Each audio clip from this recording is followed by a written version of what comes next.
আল্লাহ তাআলার কুদরতি পা জাহান্নামের ভেতরে ঢুকিয়ে দিবেন। জাহান্নামের সবচাইতে হালকা আযাব হলো ওই ব্যক্তির আযাব যার পায়ে দুটো জাহান্নামের আগুনের জুতা পুড়িয়ে দেয়া হবে। ওই আগুনের উত্তাপে তার মাথার মগজগুলো ভাতের মারের মতো টপ টপ টপ টপ করে বেয়ে বেয়ে পড়বে। এইটা যদি সবচেয়ে লাইট পানিশমেন্ট হয়, সবচেয়ে হালকা পাতলা সহনীয় আযাব যদি হয়, তাহলে ভয়ঙ্কর তোমার আযাবের কি অবস্থা হবে?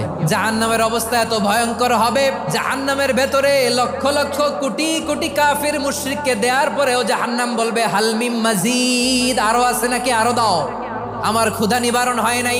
জাহান্নামে তো উত্তপ্ত হবে, জ্বলন্ত হবে, ভয়ঙ্কর হবে। জাহান্নামের এক অংশ আরেক অংশকে খেয়ে ফেলবে। আল্লাহু আকবার।